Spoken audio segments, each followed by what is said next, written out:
Bonjour et bienvenue à un tout nouvel épisode du balado Affaires d'État des collines aux tribunaux, le balado des programmes de droit et politique appliqués de l'État de l'Université de Sherbrooke, généralement appelé DPAE. Je suis Marie-Sophie de Monfils, docteur en droit et chargée de cours à forfait pour les programmes de DPAE. Aujourd'hui, je suis accompagnée par Sam Arsenault, étudiant en première année au baccalauréat en sciences politiques. Bonjour Sam. Bonjour Marie-Sophie et bonjour chers auditeurs, auditrices. Aujourd'hui, on a l'honneur de recevoir Monsieur Benoît Dubreuil et Madame Stéphanie Cashman-Pelletier. Monsieur Dubreuil qui est commissaire à la langue française et Madame Cashman-Pelletier qui est commissaire adjointe à la langue française et avocate. Bonjour à vous. Bonjour. Bonjour. Bonjour vous deux. Avant d'aborder ce qui a trait à votre rôle en tant que commissaire à la langue française et à vous en tant qu'avocate et commissaire adjoint, j'aimerais commencer par votre parcours, si vous le voulez bien. Donc, pouvez-vous nous résumer un peu votre parcours académique et professionnel de vos dernières années? Alors peut-être que je peux commencer. Alors moi, j'ai un parcours assez diversifié, en fait, qui ne me prédestinait pas nécessairement à occuper ce poste. Donc, j'ai commencé mes études universitaires en philosophie. Donc, moi, je suis vraiment un produit de la philosophie et de l'étude des langues aussi. Donc, le russe, l'allemand notamment. J'ai fait un bac en philo à l'Université Laval. J'ai fait une maîtrise en philo à l'Université de Montréal. Ensuite, j'ai fait un doctorat en philosophie à l'Université libre de Bruxelles, tout en apprenant différentes langues et en faisant aussi des séjours à l'étranger. Moi, je suis quelqu'un qui s'intéressait vraiment aux questions, disons, fondamentales là, en philosophie, sur l'éthique, sur le fondement aussi de la collaboration, la coopération, le fondement du langage. Donc, j'ai mené des recherches sur ces questions-là. C'est là-dessus que j'ai fait mon doctorat. J'ai fait différentes publications. Mais aussi, en parallèle de ça, en parallèle de mes études, de mes recherches, j'ai aussi travaillé dans le contexte universitaire comme professionnel de recherche, plutôt comme en relations internationales, en affaires internationales, sur les politiques publiques, politiques sociales notamment. Donc, j'ai été agent de recherche pendant que je faisais mon doctorat dans un centre qui s'appelle le Centre d'études et de recherche internationale de l'Université de Montréal. Donc, que j'avais contribué à fonder là, en 2004 au moment de la création de ce centre. Et puis, j'ai fait beaucoup de travail, disons, en parallèle de mes recherches fondamentales sur les politiques sociales, notamment les politiques d'emploi, les politiques de lutte contre la pauvreté. Et par la suite, quand j'ai eu terminé mon doctorat, j'ai eu les bourses postdoctorales. Donc, j'ai publié, j'ai participé à beaucoup de conférences et tout ça. Et vous connaissez peut-être le milieu académique. Moi, je rêvais de devenir professeur d'université. Et là, bon, ça fonctionnait pas. J'ai eu des entrevues, mais ça débouchait pas nulle part. Et finalement, j'ai été recruté à ma grande surprise, en fait, par un concours dans la fonction publique fédérale qui s'appelle le concours de recrutement de leaders en politique. Donc, j'ai fait mes valises et puis on est déménagé à Gatineau avec ma famille. Ça fait une quinzaine d'années de ça. Et depuis, en fait, ça a été un feu roulant, donc de postes dans différents ministères, aussi bien à Québec qu'à Ottawa. Donc, j'ai occupé des responsabilités vraiment là, dans différents domaines. Au début, c'était sur les politiques d'emploi, les politiques sociales que je connaissais déjà bien. Ensuite, je me suis orienté plus vers les politiques de l'enseignement supérieur. Par la suite, j'ai passé beaucoup d'années en fait à travailler sur l'enseignement supérieur. Là, c'est un des domaines que je connais très bien. Par la suite, j'ai travaillé aussi sur les questions autochtones. Donc, j'ai été au Service aux Autochtones Canada, par exemple, pendant 3 ans. Par la suite aussi, j'ai travaillé sur les questions d'évaluation environnementale à l'Agence d'évaluation d'impact du Canada. Donc, vraiment, quelles sont les répercussions des grands projets de développement économique. Donc, j'ai vraiment touché un peu à tout dans les deux ordres de gouvernement. Et je pense que c'est une sorte de polyvalence que j'ai développée, qui a sans doute intéressé les gens là, dans mon profil pour m'approcher là, pour ce poste de commissaire à la langue française. Donc moi, ça faisait quelques années que j'étais retourné du côté fédéral. J'avais un intérêt à venir travailler pour le gouvernement du Québec. J'avais manifesté mon intérêt et on m'a approché pour ce poste-là, ce qui m'a surpris au départ, mais quand même, en présentant, puis en y réfléchissant, puis en voyant ce que je pouvais ou voudrais en faire, je pense avoir réussi à convaincre que je pouvais être la bonne personne. Super. Ben, écoutez, super intéressant, là. Effectivement, très polyvalent, un bon gros parcours, là. Euh, je suis impressionné. Moi aussi. Et puis, vous, Madame Cashman-Pelletier? Oui, moi, alors mon parcours est complètement différent. J'ai d'abord fait un baccalauréat en droit à l'Université Laval et ensuite le barreau. Donc, je suis membre du barreau depuis 1992. J'ai également suivi la formation de gouvernance des organismes sans but lucratif du Collège des administrateurs de société et je fais également partie de la 6e cohorte de l'Institut de la diplomatie. Sur mon parcours professionnel maintenant, bien, j'ai commencé ma carrière comme avocate en pratique privée à mon compte pendant quelques temps. Ensuite, après avoir fait un petit tour dans un cabinet ministériel, d'avoir travaillé aussi à la commission permanente de révision de la liste électorale, je suis entrée dans la fonction publique en 2001, donc ça fait déjà un bon bout de temps.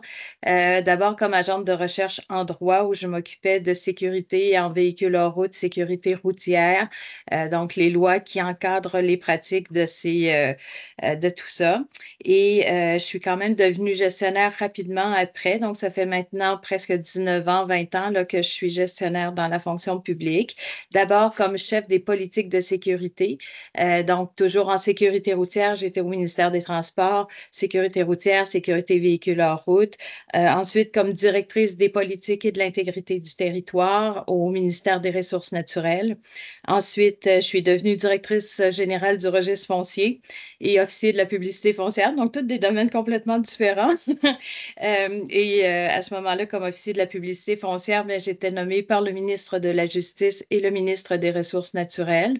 C'est un poste qui est créé dans le Code civil et j'ai exercé ces fonctions-là pendant 9 ans à peu près.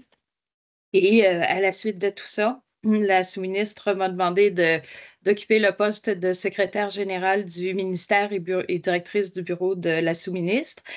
C'était le ministère de l'Énergie et des Ressources naturelles à l'époque. Et par la suite, j'ai occupé les mêmes fonctions au ministère de l'Environnement, de la lutte contre les changements climatiques, de la faune et des parcs. Et finalement, l'an passé, bien, j'ai été nommée par le Conseil des ministres au poste de commissaire adjointe à la langue française comme titulaire d'emploi supérieur. Alors, tout ça m'a permis de développer quand même pas mal d'expertise aussi, de faire un bon tour là, du fonctionnement de l'État. Alors, ça a été, j'ai piloté beaucoup de projets de loi aussi. C'est un petit peu ça qui est le fil conducteur d'ailleurs. C'est la législation, c'est le droit, c'est les politiques, tout ça, là, donc qui est le fil conducteur malgré des sujets toujours un petit peu différents. Donc, j'ai piloté l'adoption de peut-être une douzaine de projets de loi, ce qui est vraiment beaucoup, et de plusieurs règlements également. J'ai coordonné des tournées ministérielles pour les ministres des différents ministères où j'étais. J'ai mis en place des tables de concertation régionale. Alors, j'ai donné dans vraiment plusieurs aspects là, du gouvernement, en fait, de l'exécutif. Et ensuite, comme secrétaire générale de ministère, ben, j'ai développé une expertise à ce moment-là plus en gouvernance et davantage aussi en relations internationales, relations intergouvernementales. Et donc, parallèlement aussi à tout ça, j'ai été très engagée dans la communauté. Je trouvais important de faire partie de conseils d'administration d'organismes sans but lucratif, parmi lesquels Opération Nez Rouge là, pendant une dizaine d'années et puis donc plusieurs années comme présidente du conseil d'administration. Donc, c'est un petit peu ça le fil conducteur, comme je le mentionnais. Donc, c'est le droit, c'est les politiques et tout ça, mais c'est aussi un engagement profond envers la chose publique et envers le service de l'État. Ben, c'est encore une fois assez impressionnant. Je ne sais pas pour vous, Marie-Sophie, mais moi, en tant qu'étudiant de première année, mon CV se résume à peut-être 2 lignes, alors que le vôtre, à vous deux, est quand même très long. Et encore une fois, je trouve ça très impressionnant. Bon, on n'a pas le même âge. Oui, c'est ça. Effectivement. On ne peut pas être et avoir été en même temps. Voilà. Exactement. Je trouve ça tout aussi impressionnant et de voir à quel point vous êtes investi dans la chose publique et votre parcours dans la fonction publique, effectivement, est remarquable. Également, ce qui est remarquable dans vos parcours, c'est la diversité et l'interdisciplinarité en fait, de vos parcours, autant professionnels que estudiantins auparavant. À ce propos de cette interdisciplinarité, on pourrait aborder davantage votre rôle, donc le rôle de commissaire et le rôle d'adjointe. Pour les auditeurs et les auditrices qui ne le sauraient pas, la faculté de droit de l'Université de Sherbrooke offre, en collaboration avec l'École de politique appliquée, un programme de DESS en droit et politique appliquée de l'État. Et vos fonctions, justement, me semblent être de beaux exemples d'emplois dans lesquels le droit et la politique se rejoignent. Alors à ce propos, pourriez-vous justement nous parler plus concrètement des fonctions que vous occupez et de la façon dont le droit et la politique s'agencent? Oui, c'est intéressant. Donc, vous avez peut-être vu entre Stéphanie et moi, il y a justement peut-être un peu cette espèce de dualité de Stéphanie un peu plus juridique, un peu plus droit, moi peut-être un petit peu plus politique, donc des forces qui sont complémentaires. Stéphanie a expliqué là, que la dominante, en fait, dans son parcours, c'était beaucoup le développement réglementaire, le développement de la législation. Moi, la dominante, c'était plutôt l'évaluation des politiques, les effets socio-économiques, les situations sociales complexes. Et les postes que l'on occupe, justement, commissaire adjoint, sont vraiment centrés, je pense, sur un mandat qui implique justement la capacité de mettre en relation ces deux mondes-là. Parce que la réalité linguistique du Québec, c'est une réalité sociale, c'est une réalité socio-économique qui est extrêmement complexe. Et il y a tout un environnement juridique qui autour de ça, justement, qui vise à promouvoir, qui vise à maintenir la vitalité du français, qui est lui-même extrêmement complexe. Donc, ça nous prend une équipe, justement, qui est polyvalente, qui est capable de mettre les deux choses ensemble. Donc, concrètement, le poste de commissaire à la langue française, c'est un poste qui a été créé lors de la mise à jour de la Charte de la langue française en 2022. Donc, une mise à jour qui a vraiment réécrit plusieurs sections, justement, de cette loi fondamentale.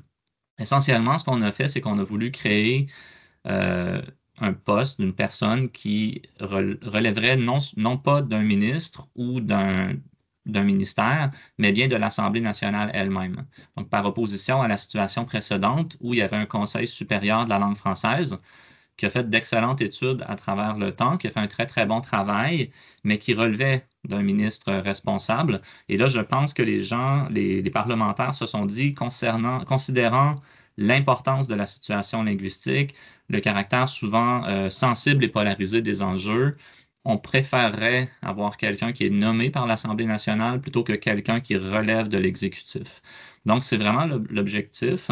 Il y a deux grands pôles que je distingue souvent là, dans les fonctions.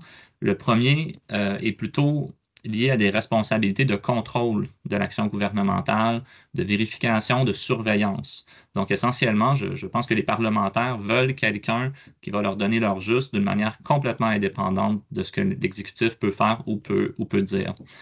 Quelqu'un qui a des pouvoirs d'enquête, de vérification, peut-être Stéphanie voudra en dire un peu plus. Et ça, c'est le premier pôle. Et le deuxième grand pôle de la fonction, à mon avis, c'est vraiment d'être capable d'offrir des avis indépendants, mais aussi fouillés et rigoureux sur l'évolution de la situation linguistique. Donc, quel est l'état du français au Québec? Quels sont les enjeux? Et s'il y a une évolution favorable ou défavorable, quelles sont les causes? Comment on peut agir sur ces causes également? Donc, pour moi, ces deux pôles, c'est vraiment ce qui définit la fonction. Puis je trouve justement qu'on a des compétences puis des profils là, qui sont assez complémentaires justement pour faire face à ces défis-là. Oh, oui, pardon. Je voudrais ça revenir sur un point que vous avez mentionné. Là, vous avez parlé des deux pôles. Bon, puis il y avait un côté plus au Québec. Si bon, ça va bien, ça va moins bien, qu'est-ce qu'on peut faire et comment réagir? Mais votre quotidien en tant que tel, à quoi ça ressemble? C'est quoi une journée typique pour vous? Il n'y en a pas. Il n'y en a pas? Les journées sont très diversifiées. En fait, c'est ça, comme Benoît l'expliquait, il faut comprendre, c'est ça qu'avec la séparation des pouvoirs, nous, on se situe plutôt du côté législatif que du côté exécutif, contrairement, par exemple, au ministère de la langue française, qui, lui, va déterminer les orientations, les politiques et tout ça, faire les lois. Nous, de notre côté, on est plus dans la surveillance de tout ça, dans la formulation de recommandations aussi pour surveiller l'évolution de la situation linguistique au Québec. Et donc, c'est un rôle indépendant. Donc, ça aussi, ça nous confère vraiment une grande marge de manœuvre là, dans la formulation des recommandations qui sont faites par le commissaire. Et bien, nos rôles, sont définis un petit peu par la charte, mais en même temps, dans le cas du commissaire adjoint, c'est très laconique et donc ça a été en fait défini par nous et comme première titulaire du poste, ben, on l'a défini ensemble, Benoît et moi, c'est qu'était le rôle là, du commissaire adjoint. Dans mon cas, c'est beaucoup axé sur l'exemplarité de l'État, la conformité, donc tous les aspects aussi affaires juridiques, bien sûr. On sait que le commissaire adjoint doit être membre en règle du barreau ou de la Chambre des notaires, donc c'est un juriste. Et donc tout le volet affaires juridiques est pris en considération de mon côté. Donc tout ce qui est conformité, les analyses, les avis juridiques, les opinions qu'on peut formuler. Également le volet enquête dont Benoît a parlé aussi. Donc tout ça qui fait quand même partie des fonctions qui ont été dévolues au commissaire par la Charte de la langue française.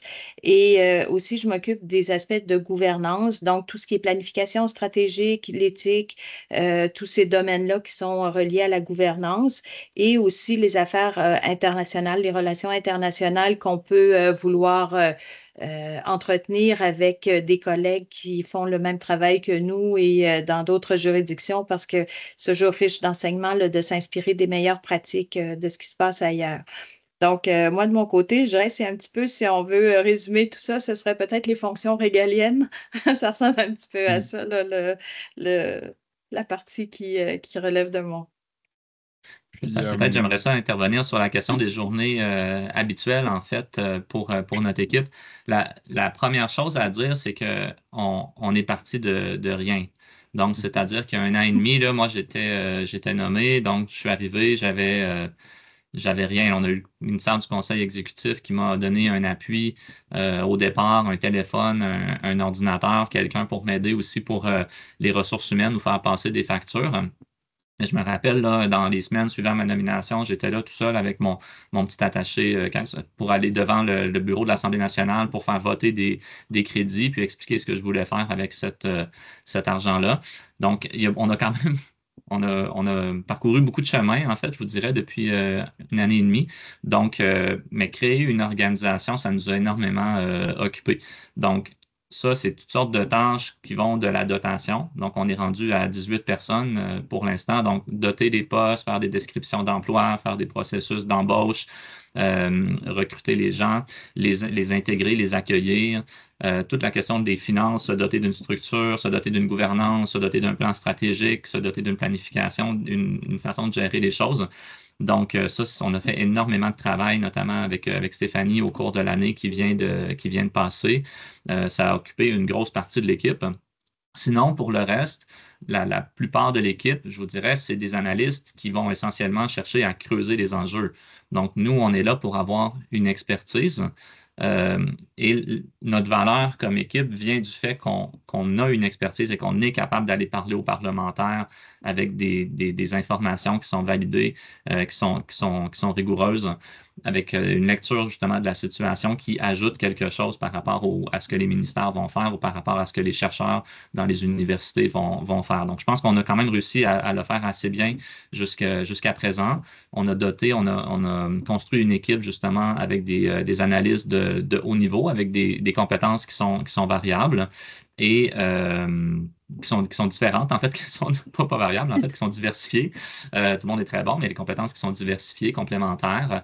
Et vraiment, on prépare des rapports. Hein, je vous dirais, c'est essentiellement ce que l'on fait.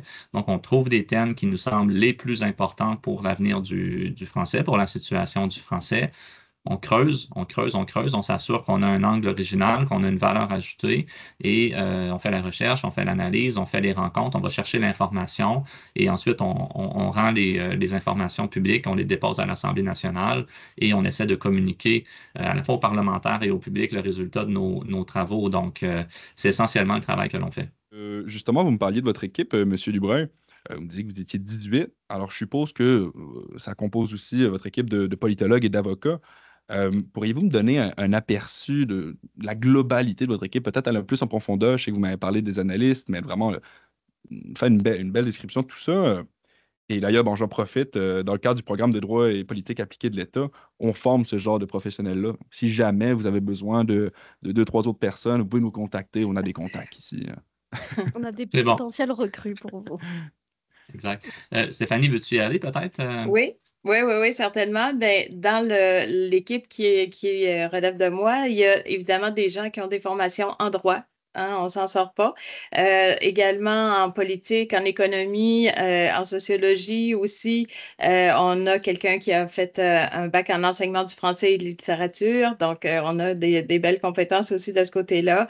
Relations internationales aussi. Et je dirais donc des expériences de travail aussi qui rajoutent à ça, qui donnent beaucoup de polyvalence. Alors, Benoît parlait des compétences diversifiées et c'est exactement vrai. Là, on a vraiment des gens qui sont polyvalents de par leur formation, mais de par leurs expériences de travail. Puis, je pense que ce qui est la base commune à tout ce monde-là, c'est vraiment un amour profond de la langue française et de l'État du Québec. Donc, je pense qu'à partir de ça aussi, c'est important dans les fonctions qu'on occupe parce que c'est tellement spécifique, c'est tellement... on a des enjeux qui sont au-delà de simples enjeux professionnels. Donc, je pense que c'est important aussi d'avoir cet aspect-là là, d'engagement profond envers la langue française. Une excellente réponse. Euh, D'ailleurs, je passerai peut-être à un sujet un peu plus d'actualité, si vous me le permettez. Il était possible de lire dans la presse, et je vous cite, l'immigration a aussi un rôle à jouer, alors qu'un facteur déterminant dans la consommation de produits culturels réside dans les préférences de son entourage. J'aimerais vous entendre davantage peut-être sur ce dossier-là, peu importe M. Dubreuil ou Mme Cashman-Pelletier. En fait, on a publié la semaine dernière une série d'études sur la sur la situation linguistique du Québec. Je vous mets un peu en contexte. La loi, la Charte de la langue française demande à l'Office québécois de la langue française à tous les 5 ans de produire un rapport, un suivi sur l'évolution de la situation linguistique qui doit toucher pratiquement tous les volets des usages, de l'usage des langues. Donc, ils ont publié ce rapport-là au mois de mai et la loi dit que le commissaire, dans les 6 mois qui suivent le dépôt de ce rapport, doit en faire l'analyse, présenter ses conclusions et proposer au gouvernement des mesures qui vont permettre d'inverser en fait les tendances défavorables aux Français. Donc, nous, on est en train de travailler là-dessus. On va déposer un rapport là, justement dans les prochaines semaines, avant le 22 novembre. Et en prévision de ça, on a mené un ensemble d'études. En fait, on a réalisé 6 études complémentaires qui visaient à documenter plus précisément pourquoi le français ou l'usage du français avait reculé dans un certain nombre de domaines. On a constaté ou on est capable de bien documenter en fait des reculs, particulièrement sur le marché du travail et particulièrement dans le monde de la culture. Donc, dans le monde de la culture, c'est quand même intéressant parce qu'on trouve que oui, il y a une baisse de l'utilisation du français, mais elle semble résulter en fait de plusieurs phénomènes qui se déroulent en même temps. Donc, premièrement, il y a un élément générationnel. Donc, chez les personnes de plus de 45 ans, par rapport aux personnes de moins de 45 ans, il y a un grand écart en fait d'utilisation du français dans la consommation culturelle que l'on interprète en fait tout simplement par le changement des habitudes de consommation en lien avec le numérique. Donc, les personnes qui ont grandi, disons, avant l'arrivée des plateformes ont des habitudes de consommation tournées vers la télévision, l'utilisation des doublages beaucoup plus, la radio, les médias traditionnels. Tandis que chez les plus jeunes, on voit qu'il y a eu un basculement vers l'anglais pour un grand nombre de produits, notamment tout ce qui a été affecté par l'arrivée des plateformes. On parle de la musique, on parle du jeu vidéo, on parle de tout ce qui s'appelle le domaine de l'audiovisuel. Donc, il y a un phénomène aussi, ça qui se trouve même dans les familles francophones, qui ne sont pas issues de l'immigration, où on est passé d'une écoute en famille, de la télévision, notamment, parce qu'on avait une télévision. Vous n'avez pas connu ça, mais moi, quand j'étais jeune, on avait une seule télévision à la maison, puis on avait une télécommande. Là, il fallait toujours se battre pour savoir qu'est-ce qu'on allait écouter. Donc, mais ça faisait en sorte qu'on écoutait tous la même chose, donc on avait le même point de référence, on avait quelque chose en commun. Aujourd'hui, évidemment, chacun a son appareil, donc on est libre, on peut écouter ce qu'on veut, mais on n'a plus rien en commun. Donc, c'est une des conséquences, en fait, de la plateformisation et de l'arrivée des écrans mobiles. Donc, ça, on voit l'effet dans l'ensemble de la population. Mais en plus de ça, donc on voit 2 autres couches, si vous voulez, ou 2 autres barrières chez les personnes qui sont issues de l'immigration. Il y a un niveau encore moindre, en fait, d'utilisation du français dans les pratiques culturelles et même chez les personnes issues de l'immigration qui sont francophones. Donc, particulièrement chez les jeunes issus de l'immigration, deuxième génération, qui sont nés au Québec, mais avec un parcours migratoire, c'est ça, les parents qui sont nés à l'extérieur du Québec, il y a une utilisation du français déjà qui est moindre. Et chez les personnes, en fait, qui sont issues de l'immigration ou pas et qui ont adopté plutôt l'anglais comme langue habituelle, là, on est dans des niveaux de consommation, d'utilisation du français qui sont vraiment très, très faibles en culture. Donc, on essaie de comprendre pourquoi. Donc, pour moi, il y a vraiment 3 barrières. La première, comme je l'ai dit, c'est les technologies qui ont changé la donne. Le deuxième, c'est que dans les pratiques culturelles et dans les choix culturels, on est vraiment beaucoup influencé par notre entourage. Donc, on est vraiment beaucoup influencé par nos parents, puis on est beaucoup influencé par nos amis. Et quand on regarde la littérature qualitative chez les jeunes issus de l'immigration, même francophones, on voit que dans les réseaux, souvent, il n'y a pas beaucoup de jeunes qui ne sont pas issus de l'immigration. Okay? Donc, il y a comme une barrière parce que les jeunes ne sont pas exposés par leurs amis ou sont moins susceptibles d'être exposés par leurs amis à des contenus culturels, soit québécois, soit francophones. Et la troisième barrière, c'est justement le fait qu'à partir du moment où la personne est plus à l'aise en anglais, plus forte en anglais, spontanément, elle va être poussée à utiliser davantage l'anglais, surtout dans les pratiques culturelles qui sont numériques, qui sont 100% numériques, en fait, où on est dans l'univers digital où il n'y a pas de frontières. Donc, c'est vraiment la lecture que l'on fait. Et trouver des mesures pour favoriser le français dans ce contexte-là, c'est pas facile. Donc, il faut travailler à la fois sur les outils numériques et à la fois sur l'entourage pour que les gens soient en contact aussi avec des gens qui ont un intérêt pour ces produits-là, puis qu'il y ait des recommandations qui circulent aussi entre les gens, que tout le monde ait la chance d'être exposé, ce qui nous permet aussi de construire une culture commune et qu'on ne soit pas chacun, en fait, devant notre écran à se faire pousser des contenus par des algorithmes, puis on n'est plus capable d'avoir cette culture en commun qui nous permet aussi de vivre une vie authentique comme francophone en Amérique du Nord, de thématiser les problèmes que l'on a, les situations uniques que l'on vit, puis ensuite de faire le lien avec la démocratie. Parce que fondamentalement, c'est ça la culture, hein, c'est pas juste du divertissement. Oui, quand on écoute des séries ou des choses comme ça, on se divertit, mais quand on construit des références communes, ensuite, on crée les bases aussi d'une discussion démocratique. Puis je pense que si on perd la culture québécoise et francophone, on perd aussi ses références, puis on affaiblit notre capacité à discuter les uns avec les autres. Puis c'est vraiment là que c'est un enjeu. Mhm. J'aimerais peut-être revenir à la première barrière que vous avez dit, justement, la diffusion de la technologie. Je serais curieux d'entendre votre avis, justement. Bon, on sait que les radios avaient un quota de chansons en français, ou en tout cas de français à promouvoir. Pareillement, il y a une crise des médias en ce moment. Vous m'avez parlé aussi des jeux vidéo. Bon, il y a Ubisoft Montréal qui crée du contenu de jeux vidéo qui est francophone. Euh, à quel, Comment vous pensez les médias, aujourd'hui l'état des médias au Québec, euh, votre avis là-dessus, là, est-ce que c'est favorable ou non pour la langue française, là? Le défi, c'est un peu ce que j'ai mentionné, c'est-à-dire qu'on a un écosystème qu'on avait construit dans les années 60 et 70 qui s'était montré très résilient, qui fonctionne encore, dans lequel vivent encore la plupart des francophones de 45 ans et plus.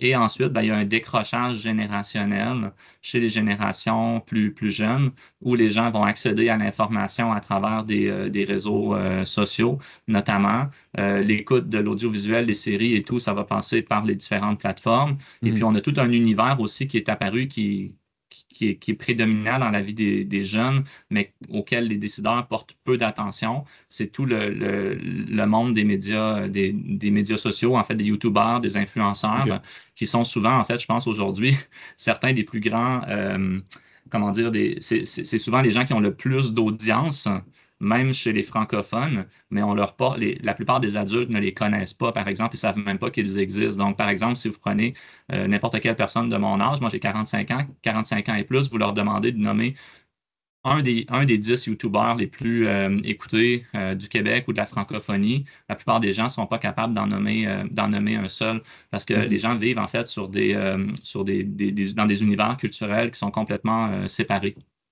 OK. Donc, c'est vraiment ça, l'absence de référence commun là, qui Absolument. rend la chose plus difficile. OK. Et puis, bon, vous m'avez aussi parlé d'un dépôt de rapport que vous avez fait le 22 novembre.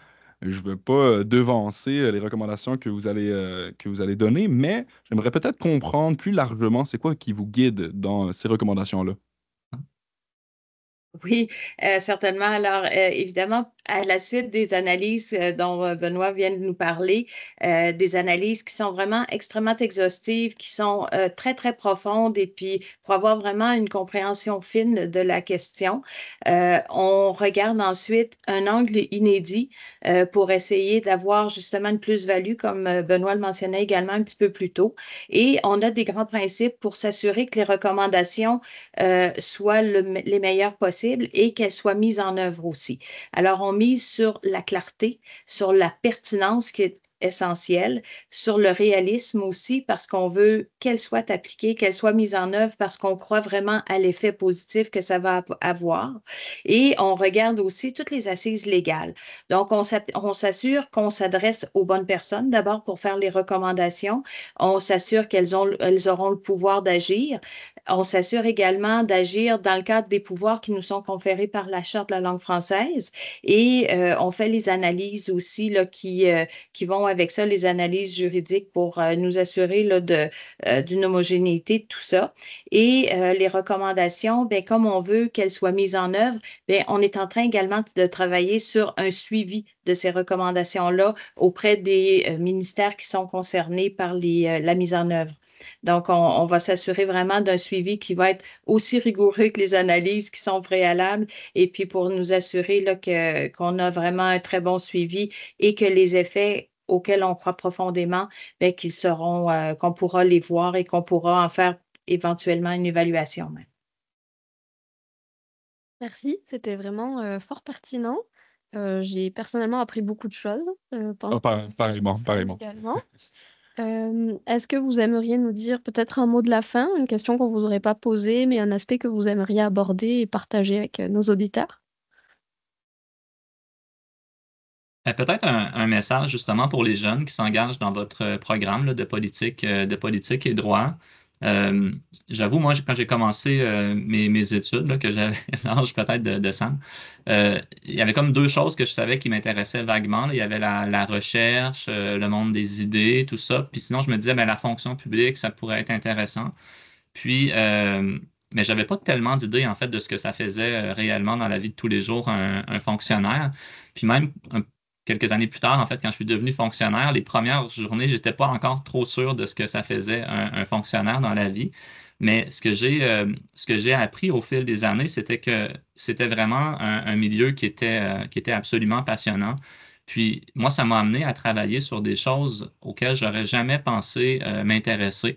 Des fois, des sujets de l'extérieur, comme Stéphanie parlait de sécurité routière, par exemple, tu sais, c'est pas nécessairement le sujet vers lequel les jeunes vont être attirés de prime abord.